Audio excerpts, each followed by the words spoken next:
Hello મિત્રો, નમસ્કાર. હું છું દેવેન્દ્ર શાહ. કરંટ ટોપિક્સમાં આપનું સ્વાગત છે. મિત્રો, અમદાવાદ શહેરના મેયર શ્રી હિતેશભાઈ બારોટ ગઈકાલે શનિવારે ડભોડા હનુમાનના દર્શને ગયા હતા.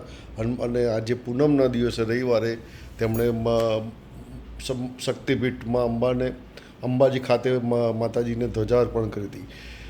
અત્રે નોંધનીય છે કે શ્રી હિતેશભાઈ બારોટ દર મહિને પૂનમના દિવસે અંબાના દર્શને જાય છે અને આ સિલસિલો લગભગ 1982થી સતત ચાલતો આવ્યો છે. તેમની સાથે એલિસ બ્રિજના ધારાસભ્ય શ્રી અમિતભાઈ શાહ, દરિયાપુરના ધારાસભ્ય શ્રી કૌશિકભાઈ જૈન પણ નિયમિત રીતે અંબાજીના દર્શને જાય છે.